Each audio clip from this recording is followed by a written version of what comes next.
Hello and welcome to another edition of The Hot Seat. My name's Lloyd from The Morning Show. I'm going to be joining a really wonderful person. She's done incredible things in Sri Lanka. Fiona Nanayakkara, founder of News Publisher, is going to be joining us.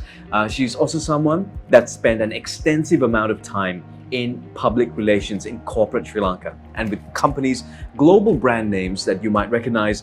That being said, she's also got a new book out, Bully and Co, about workplace harassment. So as you might expect, this one's going to get real hot. Thank you for joining us. The Hot Seat is brought to you by Sri Lanka Insurance. Sri Lanka Insurance Motor Plus, driven by you. Hey Fiona, hi. Thank you for joining us. Thank you for having me. You're welcome. Now Fiona, we're going to start with, you do so many things. I first want to know, do you have a healthy work and life balance? How do you make the time? How do you do it? Okay, so work-life balance I think my idea of work-life balance is basically having good habits, right? Having a good routine. Because at the end of the day, even I'm human and sometimes there are days even I don't feel like doing things, like getting up and working out or like meditating daily. Those are things that, I have put down as a routine and I made a habit out of it, and I also don't feel like doing it sometimes, but I do it anyway, right? So I think it is now a force of habit and now I just can't do without it. So once you incorporate healthy habits into your routine, I guess you can get it done. Having said that, I don't have a typical 9-to-5 day anymore, right? I wake up early, so sometimes I'm at my desk at 6:30 in the morning, at 10:30 in the night, simply because I love the work I do, right? And given lockdown situations, we don't even have a social life, so I don't mind working all the time. Yeah. But when you have the habits in place, like when you do have a workout regularly, when you do have that meditation or when you do have that reading time regularly in your calendar, then you kind of stick to it and you have a work-life balance automatically. But that being said, now you put out a very interesting book that you wrote, Bully and Co. And this comes from your extensive time working in PR. And again, just being a part of the workforce, can you tell us what inspired the book though? What inspired you to write about workplace harassment?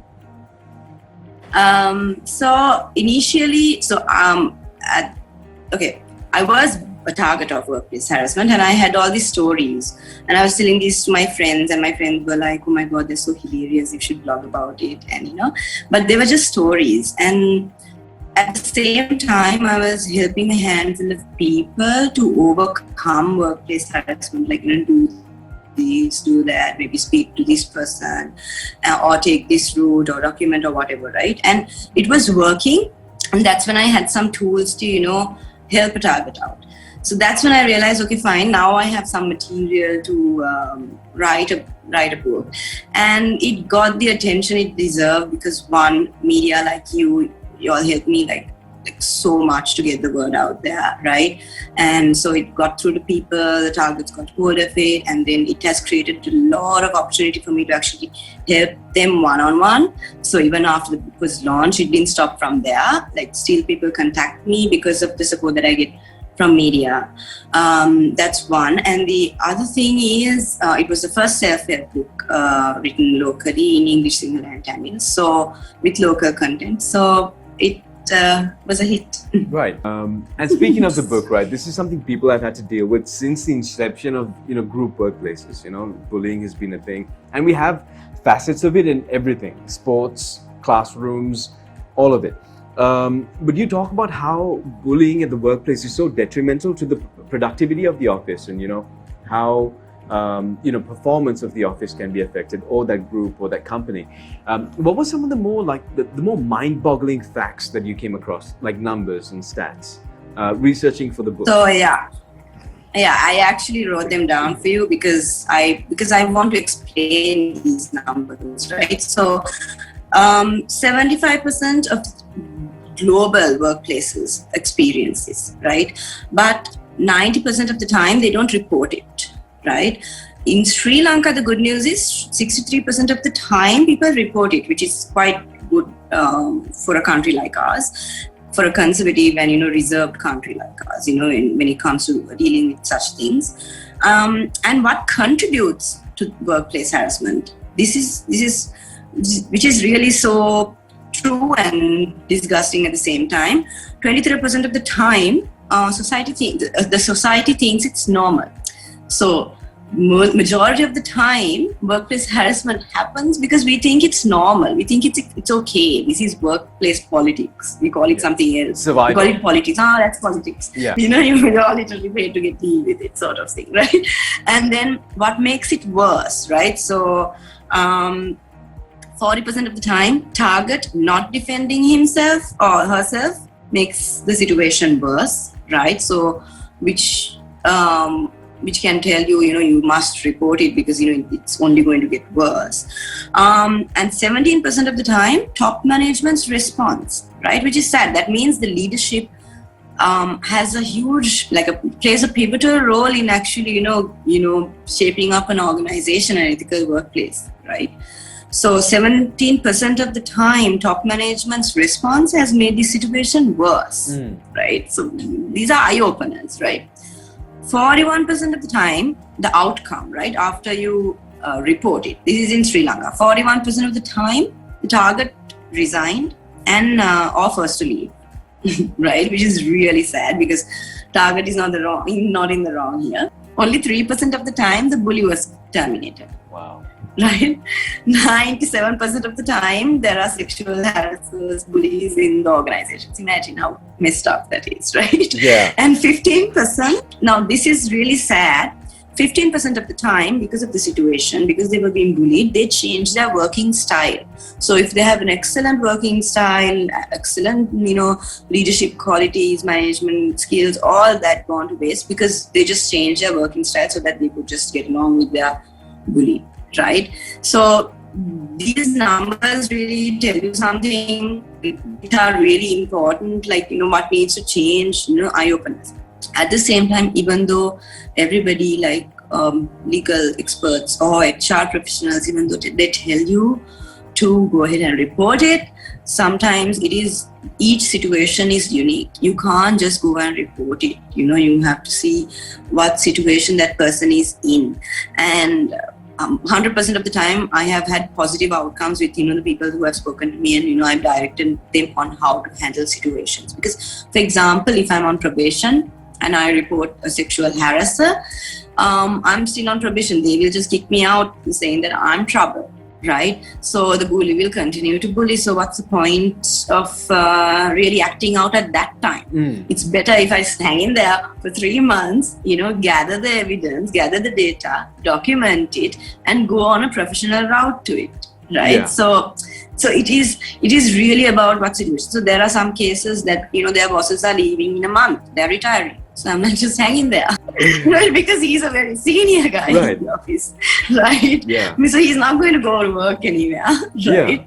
To bully another team. So just let him go, right? Just let him go. So sometimes doing nothing is also a solution.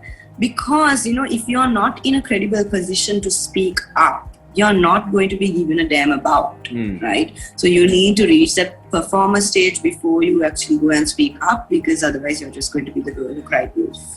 And that's quite unfortunate, Fiona, because I think what's happened is over the years, I feel like, it's become institutionalized because people have been bullying the people now that, maybe we've had it for so long that the people that have rose up to the ranks have lived with it, they've come through it.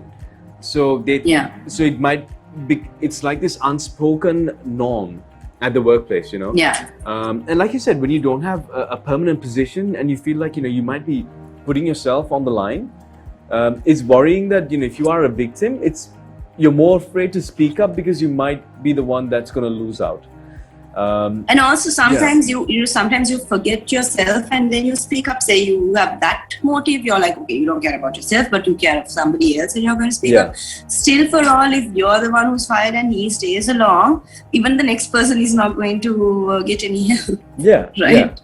Yeah. So it's not helping anybody. How do we make sure that companies maybe you might have someone who's working there temporarily, someone who just joined the company, but if they come to HR and they have a complaint that they're being harassed, are companies doing enough? Like, clearly people are afraid still.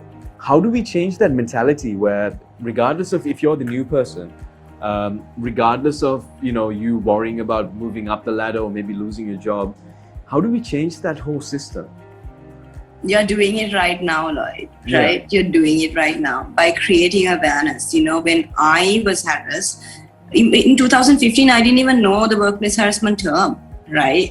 So, and then when I was harassed and then, helping people and then figuring it out and then writing a book, that only gave me clarity on what this was. And then the subject was, spoken about. Yeah. Earlier, there was no such term. So right now we are creating awareness. So when you create awareness, just like, when people create awareness about domestic abuse and the abusing husbands get scared to do it, right? In time to come, Right. bullies will be worried to do it, right? So at the same time, yes, the thing is, I could tell you like excellent policies and procedures in place because I've worked in very good multinational companies, but I've also seen Sri Lankans playing those same exact policies and procedures properly, right?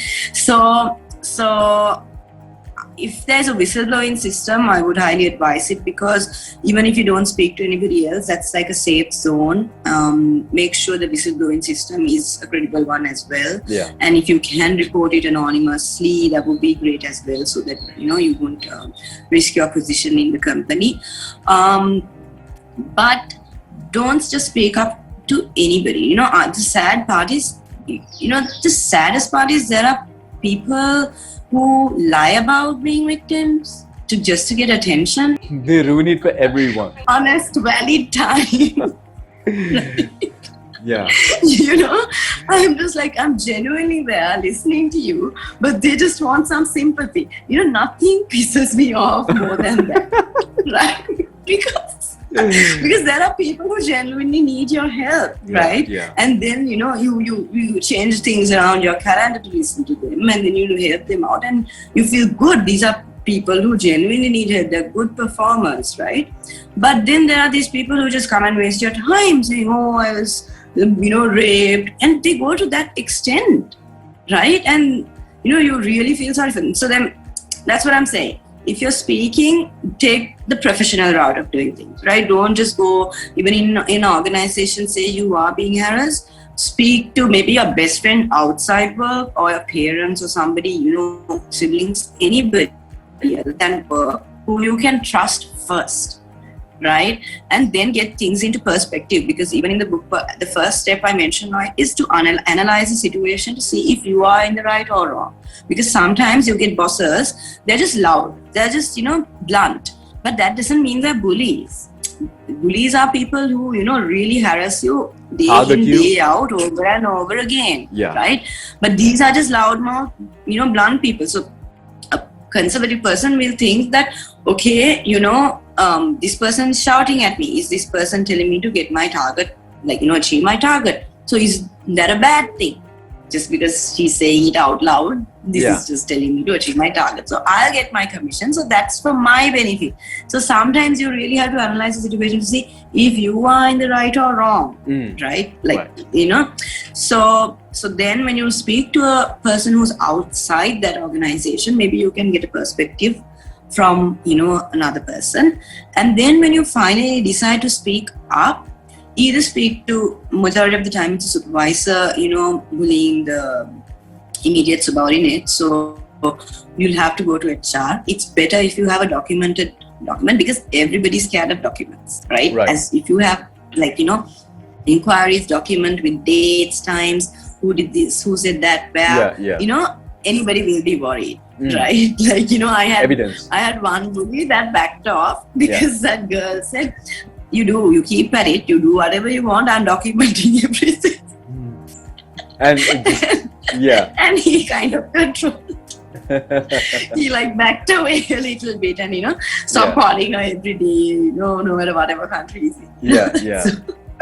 So these are little things, but get the professional route. So even if, say, you are fired and you go to the labor department, if you haven't taken the steps which are given in the company policies or procedures, your inquiry is not going to be valid, you have to take those steps and then go there. That is majority of the time if you have the systems in place. So because in the organization, so like I worked in a multinational, first I had to go to HR, then I had to go to my supervisor. If my supervisor is the one, then I can skip him. Then CEO, then group company, and then whistleblowing system. So if all these 5 stages fail is when I can actually have legal action. Yeah. So during this stage is a very crucial time. Right. From the time it goes from this stage to this stage, it's going to be drama. Yeah, right? it's going to be. And, right. And meanwhile, you're still working there, you know. Yeah, so, exactly. Before we move on, Fiona, any resources like for people that are out there that feel like they're being bullied? Any help? Like you said, the steps that you can follow internally inside your company. Yeah. Are there any groups that they can go to for support or for advice? Yes, I mean there are plenty of groups right now, but also they can also reach out to me because in terms of workplace harassment, I really analyze their situation and I can give them firsthand on what's good for them for their unique situation as opposed to give them like legal advice or HR advice, right? So that's one. They can also reach out to the Bully and Co page on Facebook or reach out to my Instagram on Fiona Nanayakkara. I'll be happy to help. Thank you for that, Fiona. And to switch gears a little bit, you are also the founder of News Publisher. So my question is, why did you feel Sri Lanka needed a platform? What inspired that? Well, everybody needs a platform because it's such a simple process that was automated. And I don't think any human or any PR professional with creative, effort or skill should be doing such a monotonous job such as distributing press releases, right? But my thinking process behind the whole thing was I was in media agency and a client's position, right, in corporate sector. So I want to help all 3 of these stakeholders in the industry. So because that was my strength. I'm one of the only PR professionals who have all 3 backings, because majority of the time you're either media or agency or corporate. You don't have all 3 under your belt. So then I thought, okay, might as well put the press releases there and the media can go and download it from there. But that's never going to work because, media is busy and they get about 100 emails a day. So it doesn't make any sense. So then I thought, okay, it's just a matter of putting the database in where anyone can put a press release onto the system and it will go directly to the business editors' inboxes, right? So it might sound like, wow, for our PR industry, but it's just a very small automation. It's a very small automation thinking about a customer, right? Also, the industry prices were very high, right? Industry prices are very high because there's a lot of human involvement, right? We have to literally babysit our brands, right? We have to take care of them. We have to nurture our clients, tell them what to say, right? So it is a lot of human effort. And if we can even automate one small thing of it, right, and use that effort to go creative things, I think it's beneficial, right? So then what I did was I worked in a multinational company. The company was in 90 countries. So every year, all 90 country communication managers would meet up for our meetings. And for one meeting, I had taken a DSLR camera and I had very high resolution images. And so I had all their Gmail addresses, not the corporate email ID, the Gmail addresses. Now these guys are all head of popcoms in Rolls-Royce, like top-notch companies, right? And so they're at the top of their game, 4 years after. So I just wrote one email to them, hey guys, how are you distributing your press releases? And what do you all do in your country, right? So 90 countries, just like that, bam, my emails came, and US, Korea and Switzerland said that they already have a system in place. Okay. So then it was not, I couldn't be the only one who was thinking about it, right? Like I couldn't be the only one in the world thinking about such a small automation, right? But the thing is, I was the 4th person to think about it, so which is quite funny, right? Right. And so then I looked at them, right? I looked at all their sites, and then I thought, okay, there's a lot of tweaking that can be done because the US sites are done mainly by tech guys. Okay. So it's not very industry friendly. So it's not very easy for anyone to go and upload it. It's very confusing for an entrepreneur or a startup to go and do it. Yeah. Then the Swiss site is done by the government. So it's very process oriented. Korean site we can't read. So from what I have gathered, I want to create a very simple site, right, where it's dirt cheap. It's not really expensive, right? It's really cheap because once I develop the site, my capital, the whole investment is covered, once I make the money. So I want to make it really cost efficient. Another reason, there's so much behind this, right? Because when I was in a multinational organization, I had a KPI as a head of corp comms to do 2 press releases a month, right? And sometimes we don't even have news, right? That the company doesn't even have news. But because I have the KPI and because we have the budget, I'm supposed to send out some news. News. Anything, yeah. Right? So, as a reader, as the general public of Sri Lanka, you're not reading news, you're reading my KPI. Right? Right. This is a huge problem, right? And this is because it's so expensive and only the multinationals and the big companies are appearing in the newspapers on a regular basis. Whereas the startups and entrepreneurs are the ones with the nice, bright ideas, innovative ideas, because they want to, get a little bit of the market share, which the big guys have already penetrated, right? So, if we make it cost efficient, the startups and entrepreneurs also now can, they're more flexible in terms of getting, so they can maybe ask a friend to write a press release and upload it onto the site, and it gets distributed just like that, and just for 5,000 rupees. Oh, that's it. Okay. Wow. Yeah. So one language goes at $5,000 a pop, right? So it's so cheap, it's so simple, right? We've made a video on how to use it, the demo, everything. It's so simple. It's like Apple simple. And so many good things. Media is benefiting because they get good stories now, not just the head of Corpcom's KPIs, right? And the readers are benefiting because they get nice ideas, inspirational ideas to, maybe start up on their own one day instead of, that bank opened up a branch in this location. Right. Just run of the mill. Right. Yeah. And corporates, entrepreneurs, everybody's benefiting because it's so cost efficient. So there was a lot behind it, but it didn't just happen. It is also because I've worked in the sector for 12 years and I know the pain points that everybody goes through, and it was an innovative thing from that. Innovative idea from that. Seems like a great way to simplify this problem, and to fix it. Not a problem. Yeah, trust me. Oh, I know. But at least, one by one, we're getting to them thanks to people like you. Do you ever get stressed out though, Fiona, from all of the things that are going on? Sure. And also these stories that you have to hear on a daily basis, about people that are going through a difficult time at work. Oh, no, those don't. Yeah. No, somehow I operate like a counselor there because it doesn't get to me. I just do empathize with them. But I know I can't be the emotional one there because that person is going through that situation at the moment. So I have to, take a third person role and give them. Yeah, exactly. The bigger picture. So it doesn't really stress me out. Actually, I have a very high tolerance level for stress, right? Because in terms of work, right? Yeah. Not in terms of people. Yeah. right. But a lot of work I can handle, and also I have a great team, right? I have a very reliable team. Sometimes I have to work with teams who are not reliable.